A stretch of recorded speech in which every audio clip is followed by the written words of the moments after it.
Today is your practical study of normal constituents of urine. First of all, we will perform physical characteristic of normal urine.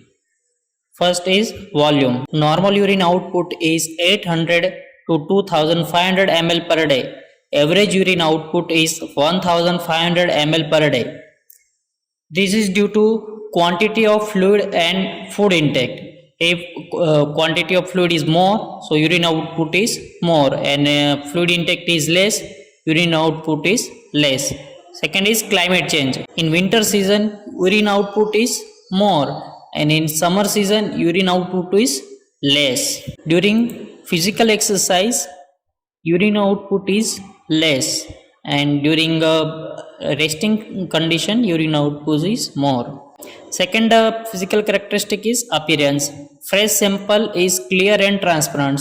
On standing, urine appears turbid due to bacterial action. It converts urea to ammonia. This makes urine alkaline, leading to precipitation of phosphate, oxalates, and ureates.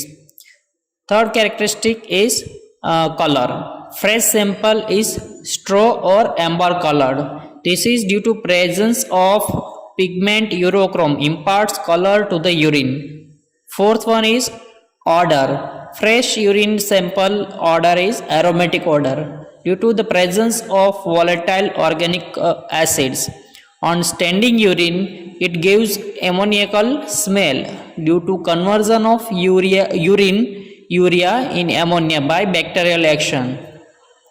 The fifth one is pH. It is range from 4.8 to 7.5, and average urine pH is 6, that is acidic in nature.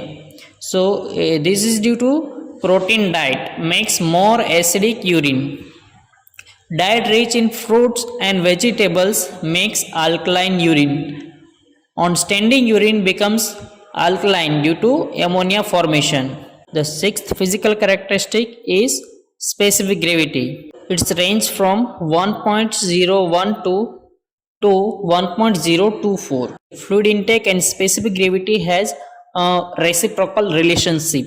Now, determination of specific gravity by urinometer. First of all, check the urinometer by taking the specific gravity of given sample of urine. See that urinometer does not touch to any side of or bottom of the jar. Now, second thing is we want to correct specific gravity of the given sample. So, note that room temperature, which is 32 degree temperature. Generally, urinometer is calibrated at 20 degree centigrade. Find out the difference between room temperature and calibrated temperature. So, here is the urinometer. Okay. This is the meniscus of urine, and this is the lower meniscus. This is the specific gravity scale, 10 to 60. Okay, this is urine in cylinder. Okay, measuring cylinder. This is hydrometer.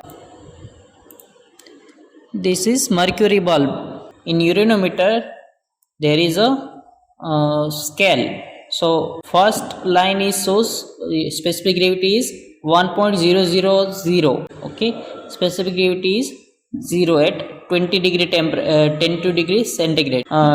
Second scale is shows the specific gravity is 1.001. Third scale is shows specific gravity is 1.002. Specific gravity is 1.002. This 10th scale shows the specific gravity is 1.010 at 20 degree centigrade. We have to observe specific gravity from lower meniscus of our eyesight. Now observe specific gravity at 20 degrees Celsius is 1.010. At 20 degree temperature, our observed specific gravity is 1.010. For every 3 degree rise in temperature, add 0.001 as a correction factor from observed specific gravity. And for every 3 degrees Celsius fall in temperature, subtract 0.001 as a correction factor from observed specific gravity. Calibrated temperature is 20 degrees centigrade. For every 3 degree centigrade rise in temperature, correction factor is 0.001.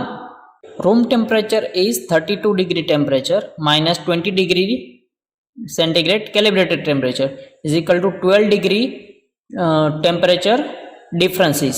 So this 12 degree temperature difference is divided by this 3 degree rise in temperature. So your answer is 4. 12 divided by 3 is equal to 4. For 12 degree centigrade, correction factor is equal to 0.001 into 4 is equal to 0.004 is a correction factor. Corrected or true specific gravity at 32 degree temperature is equal to observed specific gravity plus correction factor. So our observed specific gravity is 1.010 plus correction factor is 0.004. So corrected specific gravity is 1.014 at 32 degree temperature. This can be calculated by multiplying the last two digits of the corrected specific gravity by 2.66, which is Long's coefficient. The result is expressed in gram per liter of urine. So our total solid is equal to 14, which is last two digit of corrected specific gravity, into 2.66 is equal to 37.24. So approximately 37 gram per liter total solid is dissolved in given sample. Now chemical composition of normal urine. Normal urine contain both organic and inorganic constituents. Inorganic constituents include sodium, chloride, potassium, calcium, magnesium, sulfate, ammonia and traces of bicarbonate ions. Organic constituents includes urea, uric acid, creatinine, urobilinogen, hippuric acid, indican, ethyl sulfate, etc. Now taste of organic constituents. So there are three tests: taste for urea, taste for uric acid and taste for creatinine. First of all, taste for urea. So in urea, sodium hypobromide test.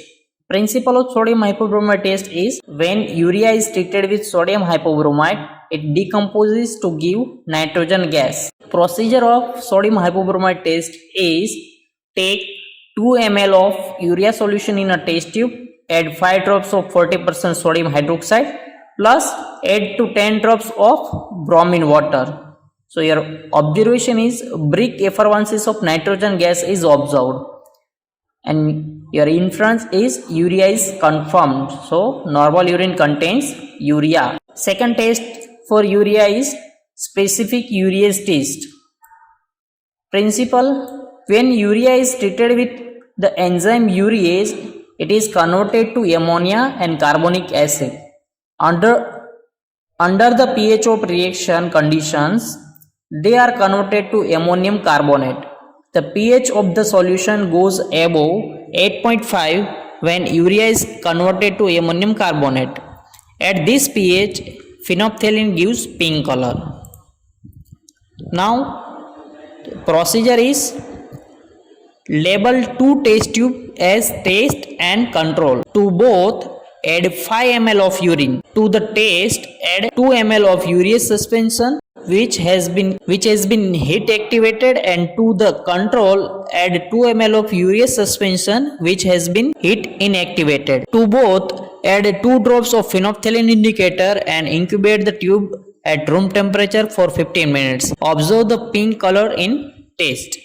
So your observation is in test you will get pink color after 15 minutes, and in control no color is obtained. So your inference is urea is confirmed and normal urine contains urea. Second test is test for uric acid. Principle: uric acid is a reducing agent in alkaline condition. It reduces phosphotungstic acid to tungsten blue. Procedure for uric acid test is, it is also called Benedict's uric acid reagent test or phosphotungstic acid reduction test. Procedure: take 2 ml of uric acid solution in a test tube, add 5 drops of Benedict uric acid reagents, followed by 5 drops of 20% sodium carbonate, Na2CO3.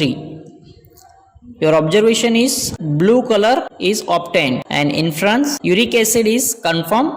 So normal urine contains uric acid. Test for creatinine is Jaffe's test. Principle: creatinine present in urine reacts with picric acid in alkaline medium to form creatinine picrate complex, which has orange red color. Jaffe's test procedure: take 2 ml of urine in a test tube, add 2 ml of saturated picric acid solution and 1 ml of 10% NaOH. Perform a control with water in place of creatinine solution. Note the orange color with creatinine solution and yellow color with control. Observation is orange color is obtained, and inference creatinine is confirmed. So normal urine contains creatinine. Normal urine is pale yellow or straw in color. It is acidic in nature, has aromatic odor, contains organic constituents like urea, uric acid and creatinine.